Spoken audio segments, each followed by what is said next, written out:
ഈ മുതലക്കുളം മൈതാനിയുടെ പരിസരങ്ങളിൽ ക്രൈസ്തവ അവകാശ സംരക്ഷണമെന്ന ഏക ലക്ഷ്യത്തോടെ ധീരമായ ചുവടുവെപ്പുകളോടെ ശക്തമായ നിലപാടുകളോടെ ഒരുമിച്ച് കാണാൻ കഴിഞ്ഞതിൽ ഞാൻ ഏറെ സന്തോഷിക്കുന്നു. നിങ്ങളെ ഹൃദയപൂർവ്വം അഭിവാദ്യം ചെയ്യുന്നു. പള്ളിയിലച്ചന്മാരും കന്യാസ്ത്രീമാരും മലയോരത്തെ സാധാരണ കർഷകരും ഒരിക്കലും സമരം ചെയ്യാൻ തെരുവിലിറങ്ങാറില്ല എന്നുള്ളത് മാധ്യമപ്രവർത്തകർക്കുൾപ്പെടെ സകലർക്കും അറിയാവുന്ന പരമാർത്ഥമാണ്. ഞങ്ങൾ സമരത്തിനിറങ്ങുക എന്ന് പറഞ്ഞാൽ അത്രമേൽ ഗതികെട്ടാൽ മാത്രമേ ഇറങ്ങാറുള്ളൂ. പക്ഷെ ഒരു കാര്യം സത്യമാണ്, ഞങ്ങൾ ഇറങ്ങിയത് വസ്തുതയാണ് എങ്കിൽ ഞങ്ങളുടെ ലക്ഷ്യം നേടിയിട്ടല്ലാതെ വച്ചകാല് പിന്നോട്ടെടുക്കുന്ന ചരിത്രം ഈ മലയോര ജനതയ്ക്കില്ല എന്നുള്ളത് ഉത്തരവാദപ്പെട്ടവർ ഏറ്റവും വേഗത്തിൽ മനസ്സിലാക്കുന്നത് അവർക്ക് മാത്രം നല്ലതായിരിക്കും എന്ന് മുന്നറിയിപ്പ് തരാൻ ഞാൻ ആഗ്രഹിക്കുകയാണ്. പ്രിയപ്പെട്ടവരെ, ഇത് ഒരു സമുദായത്തിന്റെ അവകാശ പ്രഖ്യാപന സമ്മേളനമാണ്. ആരും തെറ്റിദ്ധരിക്കേണ്ട, അത് കേവലം വർഗീയമായ ഒരു സമ്മേളനമായിരിക്കില്ല എന്ന് ചരിത്രം എല്ലാ കാലത്തും നിങ്ങൾക്ക് ഉറപ്പു തരുന്ന വസ്തുതയാണ്. കാരണം നമ്മുടെ രാഷ്ട്രത്തിന്റെ പിതാവായ മഹാത്മാഗാന്ധി പറഞ്ഞു, രാജ്യത്തിന്റെ വികസനം എന്നതിന് ഗാന്ധിജി കൊടുത്ത പേര് സർവോദയം എന്നാണ്. എല്ലാവരും വളരണം, എല്ലാവരും ഒരുപോലെ വളരണം, ഒരുപോലെ വികസിക്കണം. അപ്പോൾ മാത്രമേ ഒരു രാജ്യം യഥാർത്ഥത്തിൽ വികസിക്കുകയുള്ളൂ എന്ന് മഹാത്മാഗാന്ധി പറഞ്ഞു. സർവോദയം സാധ്യമാകുന്നത് അന്ത്യോദയത്തിലൂടെയാണ് എന്ന് രാഷ്ട്രപിതാവ് പറഞ്ഞു. എന്താണ് അതിന്റെ അർത്ഥമെന്നോ? സമൂഹത്തിലെ ഏറ്റവും അവഗണിക്കപ്പെട്ടവനെ മുഖ്യധാരയിലേക്ക് കൈപിടിച്ചുയർത്താൻ ഉത്തരവാദപ്പെട്ടവർ പരിശ്രമിക്കുമ്പോൾ മാത്രമേ ഒരു രാജ്യത്തിന്റെ യഥാർത്ഥ വികസനം സാധ്യമാവുകയുള്ളൂ എന്ന് പറഞ്ഞ രാഷ്ട്രപിതാവിന്റെ അതേ ആത്മചൈതന്യമാണ് ഈ സമ്മേളനത്തിനുള്ളത്.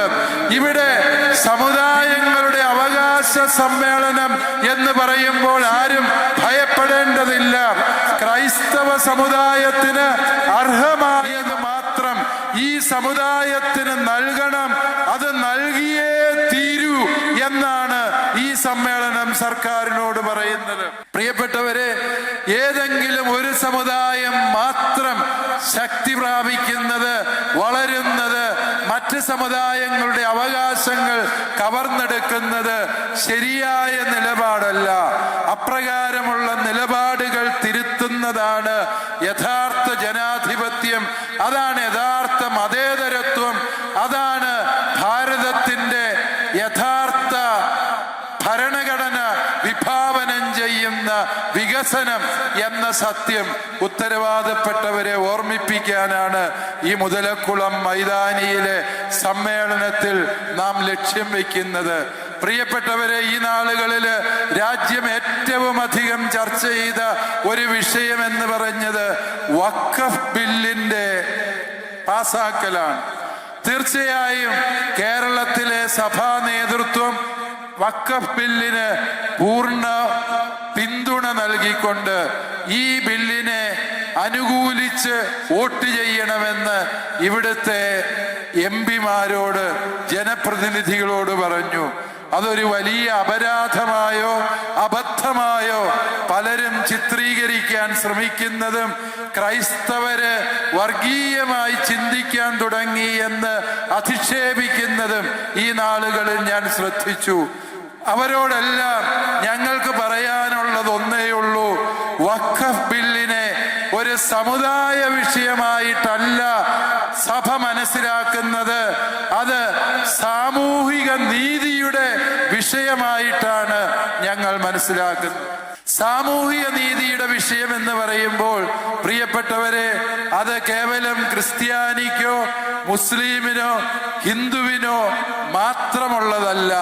സകല പൗരന്മാരുടെയും അവകാശങ്ങൾ സംരക്ഷിക്കപ്പെടണം. വഖഫ് നിയമം നടപ്പിലാക്കുന്നത് വഴി നിഷേധിക്കപ്പെടുന്ന അവകാശങ്ങള് ക്രിസ്ത്യാനിയുടെ മാത്രമാണ് എന്നാരെങ്കിലും തെറ്റിദ്ധരിക്കുന്നുവെങ്കിൽ അവർക്കിനിയും നേരം വെളുത്തിട്ടില്ല എന്ന് മാത്രമേ എനിക്ക് പറയാനുള്ളൂ. കാരണം ഈ വഖഫ് നിയമത്തിലൂടെ അപകടത്തിൽ എത്തിച്ചേരുന്നത് എല്ലാ വിഭാഗം ജനങ്ങളുമാണ്. വഖഫ് നിയമത്തിന്റെ അപകടം എന്ത് എന്ന് ചോദിച്ചാൽ, വഖഫ് ബോർഡ് ഒന്നുകിൽ വാദിയായോ പ്രതിയായോ നിലകൊള്ളുന്നതാണ് ഈ വഖഫ് ബോർഡിന്റെ മുമ്പിൽ നിൽക്കുന്ന 41,000-ഓളം കേസുകൾ എന്ന് നമുക്കറിയാം. വാദിയോ പ്രതിയോ ആയി നിൽക്കുന്ന ബോർഡ് തന്നെ അതിന് വിധി പറയേണ്ടി വരുന്നത് ഈ രാജ്യത്തെ നിയമവ്യവസ്ഥിതിയോടുള്ള വെല്ലുവിളിയാണ് എന്ന് സാമാന്യ ബുദ്ധിയുള്ള ഒരു സമൂഹം ചിന്തിച്ചാൽ അതിനെ വർഗീയത എന്ന് പേരിട്ട് വിളിച്ച് ഞങ്ങളെ നിശബ്ദരാക്കാം എന്നാരും തെറ്റിദ്ധരിക്കേണ്ടതില്ല എന്നുള്ള സത്യം ഓർത്തു വയ്ക്കുക. അതുകൊണ്ട് ഇതൊരു സാമൂഹിക നീതിയുടെ വിഷയമാണ്. ഈ സാമൂഹിക നീതിയുടെ വിഷയത്തിൽ ഞങ്ങൾക്ക് രാഷ്ട്രീയമില്ല എന്നതും കൂടി ഉത്തരവാദപ്പെട്ടവർ മനസ്സിലാക്കിയിരിക്കുന്നത് നല്ലതാണ്. ഞങ്ങൾ ജനപ്രതിനിധികളോട് ഇപ്രകാരം വോട്ട് ചെയ്യാൻ ആവശ്യപ്പെടുമ്പോൾ അത് കേവലം ഏതെങ്കിലും ഒരു രാഷ്ട്രീയ പ്രസ്ഥാനത്തെ തള്ളിപ്പറഞ്ഞതോ ഏതെങ്കിലും രാഷ്ട്രീയ പാർട്ടികളുമായി എന്നേക്കുമായുള്ള ബന്ധം വിച്ഛേദിക്കലായിട്ടോ ആരും ആഘോഷിക്കേണ്ട കാര്യമില്ല. സഭയ്ക്ക് വസ്തുതകളെ കൃത്യമായി മനസ്സിലാക്കാനും വ്യക്തമായ നിലപാടുകൾ സമയോചിതമായി സ്വീകരിക്കാനുമുള്ള ക്രാന്ത ദർശനമുണ്ട്, അതിനുള്ള അവകാശമുണ്ട്. അതുകൊണ്ട് ഇതിനെ കേവലം രാഷ്ട്രീയ മുതലെടുപ്പിന് വേണ്ടി മാത്രമായി ആരും വിനിയോഗിക്കേണ്ടതില്ല എന്നുകൂടി പറയുവാൻ ഞങ്ങൾ ആഗ്രഹിക്കുകയാണ്. കാരണം ഇവിടെ ക്രൈസ്തവനെ സ്നേഹിക്കുന്നത് ആരാണ്, അവരുടെ അവകാശങ്ങൾക്ക് വേണ്ടി നിലപാടുകൾ സ്വീകരിക്കുന്നത് ആരാണ് എന്നറിയാൻ ഞങ്ങൾക്ക് അവകാശമുണ്ട്. ഓർക്കുക, ക്രിസ്ത്യാനികൾ കേവലം വഖഫിന്റെ പേരിൽ മാത്രമല്ല ഇവിടെ ഒറ്റപ്പെടുത്തപ്പെടുന്നതും കുറ്റപ്പെടുത്തപ്പെടുന്നതും. ജബൽപൂരില് ഒരു ക്രൈസ്തവ വൈദികന്റെ കരണത്ത് ചില വ്യക്തികൾ അടിച്ചപ്പോൾ അതിന് കൈയടിച്ച് സപ്പോർട്ട് ചെയ്തത് നാട്ടിൽ ക്രമസമാധാനം പാലിക്കേണ്ട പോലീസുകാർ തന്നെ ആയിരുന്നു എന്ന് നമ്മൾ തിരിച്ചറിയുമ്പോൾ ആ അടിയേറ്റത് കേവലം ജോർജ് എന്ന വൈദികന്റെ കരണത്ത് മാത്രമല്ല, ആ അടിയേറ്റത് ഭാരതത്തിന്റെ മതേതരത്വത്തിന്റെ തിരുമുഖത്താണ് എന്ന സത്യം തിരിച്ചറിയാൻ തക്ക വിവേകം ഇവിടുത്തെ സമുദായത്തിനുണ്ട് എന്നുള്ള സത്യം ഏവരും മനസ്സിലാക്കുന്നത് നല്ലതാണ്. ഞങ്ങൾ ഏതെങ്കിലും രാഷ്ട്രീയ പാർട്ടിക്ക് വേണ്ടി തീരെഴുതി കൊടുക്കപ്പെട്ട ഒരു ജനതയല്ല, മറിച്ച് രാഷ്ട്രീയ പാർട്ടികൾ അവകാശങ്ങൾക്ക് വേണ്ടി നീതിനിഷ്ഠമായ നിലപാടുകൾ സ്വീകരിക്കുന്നുണ്ടോ ഇല്ലയോ എന്ന് വ്യക്തമായി പരിശോധിച്ചറിയാൻ പോരുന്ന കഴിവുള്ള സമുദായമാണ് ക്രൈസ്തവ സമുദായം എന്ന സത്യം എല്ലാവരും അറിയുന്നതും മനസ്സിലാക്കുന്നതും നല്ലതാണ്. JB കോശി കമ്മീഷൻ റിപ്പോർട്ട് എവിടെയാണ് എന്ന് സർക്കാരിനോട് ചോദിക്കാൻ ഈ സമ്മേളനം ആഗ്രഹിക്കുകയാണ്. മുഖ്യമന്ത്രിക്ക് ഇച്ഛാശക്തിയുണ്ട്, അദ്ദേഹം പറഞ്ഞ കാര്യം നടപ്പിലാക്കുന്ന ആളാണ്. പക്ഷേ ബഹുമാനപ്പെട്ട മുഖ്യമന്ത്രി ഈ സമുദായം അങ്ങയെ വിശ്വസിച്ച് അങ്ങ് നിയോഗിച്ച JB കോശി കമ്മീഷന്റെ മുമ്പിൽ സമർപ്പിച്ചത് 6,72,000 പരാതികളാണ്. ഞങ്ങൾ ആ പരാതി കൊടുത്തതിന്റെ ഒരേ ഒരു കാരണം, ആ കമ്മീഷനെ നിയമിച്ചത് ബഹുമാനപ്പെട്ട മുഖ്യമന്ത്രി ശ്രീ പിണറായി വിജയനാണ് എന്നുള്ളത് കൊണ്ടും അദ്ദേഹം താൻ നിയോഗിച്ച കമ്മീഷന്റെ നിർദ്ദേശങ്ങളെ നടപ്പിലാക്കാൻ ആത്മാർത്ഥത കാണിക്കും എന്ന വിശ്വാസം കൊണ്ടാണ് ഈ സമുദായം വളരെ സുചിന്തിതമായി പഠനങ്ങൾ നടത്തി വ്യക്തമായ ദിശാബോധത്തോടെ പരാതികൾ എഴുതി സമർപ്പിച്ചത്. അവയെ ക്രോഡീകരിച്ചുകൊണ്ട് ഈ കമ്മീഷൻ 284 നടപടിക്രമങ്ങൾ ആവശ്യപ്പെട്ടുകൊണ്ട് സർക്കാരിന് റിപ്പോർട്ട് സമർപ്പിച്ചു. ആ റിപ്പോർട്ട് ഇന്ന് വരെയും നമ്മൾ ആരും കണ്ടിട്ടില്ല, കേട്ടിട്ടില്ല, അതേക്കുറിച്ച് യാതൊരു വിവരവുമില്ല. ഇത് ഇവിടുത്തെ ക്രൈസ്തവ സമുദായത്തോടുള്ള അവഹേളനമല്ല എങ്കിൽ മറ്റെന്താണ് എന്ന് പറയാൻ ബഹുമാനപ്പെട്ട മുഖ്യമന്ത്രിയോട് ഈ സമ്മേളനം ആവശ്യപ്പെടുകയാണ്. അതുകൊണ്ട് ഈ സമ്മേളനം ഞങ്ങൾ ഒറ്റ സ്വരത്തിൽ, അത് ഈ മുതലക്കുളത്തിലെ സമ്മേളനം മാത്രമല്ല, കേരളത്തിലെ സകലമാന ക്രൈസ്തവ സമൂഹവും ഒരു മനസ്സായി സർക്കാരിനോട് ആവശ്യപ്പെടുകയാണ്. JB കോശി കമ്മീഷന്റെ റിപ്പോർട്ട് വെളിച്ചം കാണണം. അതിൽ നിർദ്ദേശിക്കപ്പെട്ടിരിക്കുന്ന നടപടികള് യഥായോഗ്യം സമയബന്ധിതമായി നടപ്പിലാക്കാനുള്ള ഇച്ഛാശക്തി ബഹുമാനപ്പെട്ട മുഖ്യമന്ത്രി കാണിക്കണം. അല്ല എങ്കിൽ രാഷ്ട്രീയപരമായ നിലപാടുകൾ സ്വീകരിക്കാൻ ഈ സമുദായം നിർബന്ധിതമാകും എന്ന വസ്തുത കൂടി ഓർമ്മിപ്പിക്കാൻ ഞങ്ങൾ ആഗ്രഹിക്കുകയാണ്. രാഷ്ട്രീയപരമായ നിലപാട് എന്ന് പറയുമ്പോൾ രാവിലെ ബഹുമാനപ്പെട്ട റെമീജിയൂസ് പിതാവ് പറഞ്ഞു, വേണ്ടി വന്നാല് ഒരു രാഷ്ട്രീയ പാർട്ടി തന്നെ രൂപീകരിക്കുന്നതിനെ കുറിച്ച് നമ്മൾ ചിന്തിക്കും എന്ന് പറയുകയുണ്ടായി. ക്രൈസ്തവർക്ക് അത് അസാധ്യമായ കാര്യമാണ് എന്ന് ആരും തെറ്റിദ്ധരിക്കരുത്.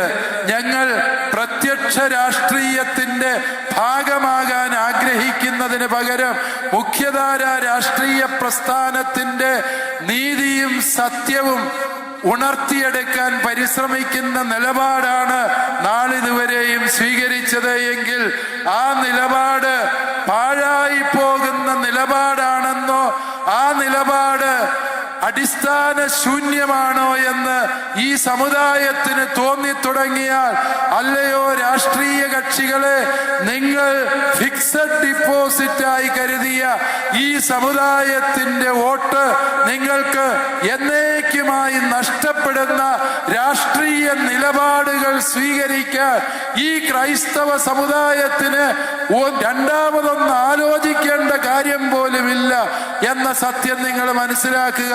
പള്ളിയിലച്ചന്മാര് പറഞ്ഞാല്, മെത്രാണിച്ചന്മാര് പറഞ്ഞാല് ആരും കേൾക്കില്ല എന്ന് വായ്ത്താരി പോലെ പറഞ്ഞു നടക്കുന്ന രാഷ്ട്രീയ പ്രവർത്തകരെ, നിങ്ങൾക്ക് കണ്ണുണ്ട് എങ്കിൽ ഈ മുതലക്കോടം മൈതാനിയിലേക്ക് വാ, എന്നിട്ട് കാണ്. ഒരു പിതാവ് പറഞ്ഞാൽ അവിടുത്തെ ജനം എത്ര കണ്ട് ഗൗരവ ബുദ്ധിയ അതിനോട് പ്രതികരിക്കുമെന്ന്. വീണ്ടും രണ്ടാമത്തെ വിഷയം വന്യമൃഗശല്യങ്ങളുടെ തീർത്താൽ തീരാത്ത കഥകളും സങ്കടങ്ങളുമാണ്. നമ്മുടെ വനം വകുപ്പ് മന്ത്രി തന്നെ പറഞ്ഞു, 920ഓളം ജനങ്ങൾ കഴിഞ്ഞ 4 കൊല്ലം കൊണ്ട് ഈ കേരളത്തിൽ വന്യമൃഗങ്ങളുടെ ഉപദ്രവമേറ്റ് മരിച്ചു എന്ന്. അതിപ്പോ 1000 കടന്നു കഴിഞ്ഞിരിക്കുന്നു. ആയിരക്കണക്കിന് മനുഷ്യന്റെ ജീവൻ പൊലിഞ്ഞിട്ടും ഈ കർഷകന്റെ അവകാശങ്ങൾ സംരക്ഷിക്കാൻ സർക്കാർ തയ്യാറാകുന്നില്ല എങ്കിൽ, പ്രിയപ്പെട്ടവരെ, നമ്മുടെ ജീവൻ സംരക്ഷിക്കാൻ നമുക്ക് അവകാശമുണ്ട് എന്നത് നിങ്ങൾ വിസ്മരിക്കരുത്. അതാരെങ്കിലും ഔദാര്യമായി തന്നതല്ല. ഈ ഭാരതത്തിന്റെ പരമോന്നതമായ ഭരണഘടന ഓരോ പൗരനും നൽകുന്ന സ്വാതന്ത്ര്യമാണ്, അവകാശമാണ്. സ്വന്തം ജീവൻ രക്ഷിക്കാൻ, സ്വന്തം ഭാര്യയുടെ ജീവൻ രക്ഷിക്കാൻ, സ്കൂളിൽ പോകുന്ന കുഞ്ഞുങ്ങളുടെ ജീവൻ രക്ഷിക്കാൻ നമുക്ക് ആരോടും ചോദിക്കേണ്ട കാര്യമില്ല. ആരുടെയും അനുവാദം വേണ്ട. ഒരു വനം മന്ത്രിയുടെയും കയ്യൊപ്പതിന് ആവശ്യമില്ല എന്ന് നിങ്ങൾ മനസ്സിലാക്കുക. പ്രിയപ്പെട്ടവരെ, നമ്മുടെ കൃഷിഭൂമിയിൽ ഇറങ്ങി വന്യമൃഗങ്ങളെ കൃഷിഭൂമിയിൽ ഇറങ്ങാതെ വനാതിർത്തിക്കുള്ളിൽ നിയന്ത്രിച്ച് നിർത്തേണ്ട ഉത്തരവാദിത്വം വനം വകുപ്പിൻ്റെതാണ്, വനം വകുപ്പ് ഉദ്യോഗസ്ഥരുടേതാണ്. ഇനിമേൽ ഉദ്യോഗസ്ഥരെ നിങ്ങൾ ആ ദൗത്യം ചെയ്യുന്നില്ല എങ്കിൽ നിങ്ങൾക്കെതിരെ കൊലക്കുറ്റത്തിന് കേസെടുക്കാനുള്ള നിയമം നിർമ്മിക്കുന്നത് വരെയും ഈ മലയോര ജനത വനം വകുപ്പുമായി സഹകരിക്കാൻ ഉദ്ദേശിച്ചിട്ടില്ല എന്ന് മനസ്സിലാക്കിയിരിക്കുക. കണ്ണൂർ ജില്ലയിൽ ആറളം എന്ന് പറഞ്ഞൊരു സ്ഥലമുണ്ട്. ഈ ആറളം സർക്കാർ പതിച്ചു കൊടുത്തതാണ് പാവപ്പെട്ട ആദിവാസികൾക്ക് താമസിക്കുവാൻ വേണ്ടി. 3000-ഓളം ആദിവാസി കുടുംബങ്ങളെ സർക്കാർ കൊണ്ടുവന്ന് അവിടെ കുടിയിരുത്തി. എന്നിട്ട് അങ്ങോട്ടേക്ക് കാട്ടാനകളെ നിർബാധം ഇറക്കി വിട്ടു. ഇതിനോടകം 14 ആദിവാസികള് അവിടെ ആനയുടെ ചവിട്ടേറ്റ് ജീവഹാനി സംഭവിച്ച ഗതികേടുണ്ടായിട്ടുണ്ട്. ഓർക്കുക, സർക്കാർ ക്ഷണിച്ചു വരുത്തി വന്യമൃഗങ്ങൾക്ക് കൊല്ലാൻ വേണ്ടി നമ്മുടെ ആദിവാസി സഹോദരങ്ങളെ എറിഞ്ഞുകൊടുത്ത എത്രയോ നിഷ്ഠൂരമായ പ്രവൃത്തിയാണ് ഇവിടെ സംഭവിക്കുന്നത്.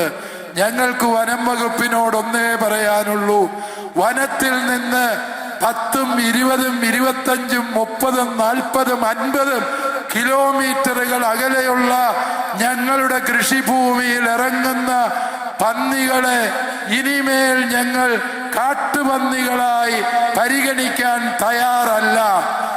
ഞങ്ങളുടെ കൃഷിഭൂമിയിൽ കാണുന്ന ഈ മൃഗങ്ങളൊക്കെയും ഞങ്ങൾ വളർത്തുന്ന മൃഗങ്ങളാണ്.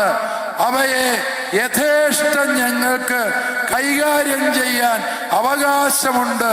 അതൊരു അവകാശ പ്രഖ്യാപനമാണ്. ഈ അവകാശം ഞങ്ങൾ പ്രഖ്യാപിക്കുകയാണ്. തമിഴ്നാട് സർക്കാർ തൻ്റെ ഇടത്തോടെ ഒരു തീരുമാനമെടുത്തു. വനാതിർത്തിയിൽ നിന്ന് 3 കിലോമീറ്ററെങ്കിലും മാറി കൃഷിഭൂമിയിൽ ഇറങ്ങുന്ന മൃഗങ്ങളെ കർഷകർക്ക് യഥേഷ്ടം കൊല്ലാൻ അവകാശമുണ്ട് എന്ന് തൻ്റെ ഇടത്തോടെ തീരുമാനമെടുത്തു. അങ്ങനെ തീരുമാനമെടുക്കണമെങ്കിൽ ചങ്കുറപ്പും തൻ്റെ ഇടവും ഭരണകൂടങ്ങൾ കൊണ്ടായാൽ മതി ഇവിടുത്തെ കർഷകര് സുരക്ഷിതരാകും. പക്ഷേ അതിന് അവർ തയ്യാറാകുന്നില്ല എങ്കിൽ നമ്മുടെ ജീവൻ സംരക്ഷിക്കാൻ, നമ്മുടെ മക്കളെ സംരക്ഷിക്കാൻ, പ്രിയപ്പെട്ടവരെ, ഭരണഘടന നമുക്ക് നൽകുന്ന അവകാശം നമ്മൾ വിനിയോഗിക്കാൻ തീരുമാനിക്കുകയാണ്. അതുകൊണ്ട് ഒരു വനപാലകനും ഇനിമേൽ ഞങ്ങളുടെ വീടുകൾ കയറി ഞങ്ങളുടെ ചട്ടിയുടെ മൂടി പൊക്കി നോക്കി അതിനകത്ത് ഏതെങ്കിലും ഉടുമ്പിന്റെയോ ഓന്തിന്റെയോ ഇറച്ചിയുണ്ടോ എന്ന് പരിശോധിക്കാൻ വരണ്ട. ഇനിമേൽ നിങ്ങൾക്ക് ഞങ്ങളുടെ കൃഷിഭൂമിയിലോ ഞങ്ങളുടെ വീടുകളിലോ പ്രവേശനമില്ല എന്ന് ഈ മുതലക്കുളം സമ്മേളനം സർക്കാരിന്റെ ഉദ്യോഗസ്ഥരോട്, വിശിഷ്യ വനപാലകരോട് ഓർമ്മിപ്പിക്കുകയാണ്. അതിനുള്ള ഏറ്റവും നല്ല വഴി അഭിവന്യ റെമ്യൂജിയസ് പിതാവ് ഇവിടെ സൂചിപ്പിച്ചതുപോലെ നമ്മുടെ എല്ലാ ഗ്രാമങ്ങളിലും വന്യജീവി പ്രതിരോധ സേനകൾ രൂപീകരിക്കേണ്ടതുണ്ട്.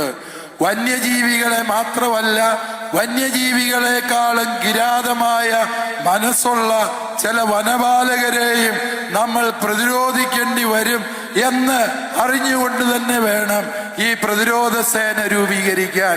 അത് കേന്ദ്ര വനം പരിസ്ഥിതി മന്ത്രാലയം സമ്മതിക്കുന്നില്ല, കസ്തൂരി രംഗൻ സമ്മതിക്കുന്നില്ല, മാധവ് ഗാഡ്ഗിൽ സമ്മതിക്കുന്നില്ല, അവര് സമ്മതിക്കുന്നില്ല, ഇവര് സമ്മതിക്കുന്നില്ല എന്നുള്ള നിലവിളി കേട്ട് ഈ മലയോര ജനതയ്ക്ക് മടുത്തു.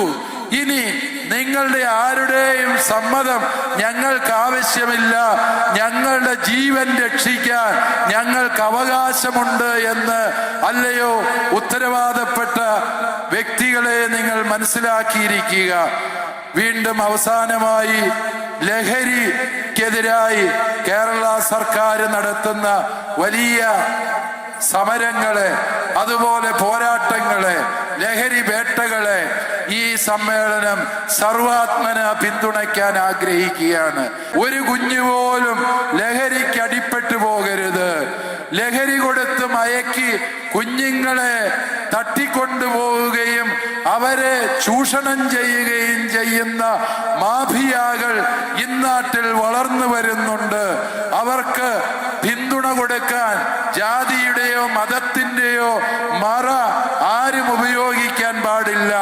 ലഹരി ഉപയോഗിക്കുന്നവൻ ആരാണ് എങ്കിലും അവൻ ഈ രാജ്യത്തെ നശിപ്പിക്കുന്ന രാജ്യദ്രോഹിയാണ്.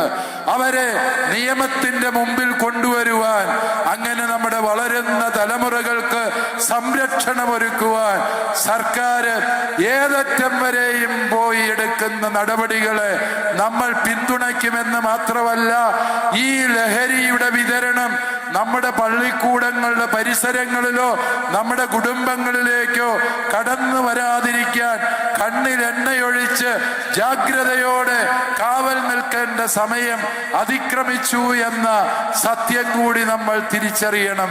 അത് ഒരു അവകാശ പ്രഖ്യാപനമാണ്. ലഹരിയുടെ സ്പർശമില്ലാതെ ജീവിക്കാൻ പോരുന്ന അവകാശം ഞങ്ങൾക്കുണ്ട്.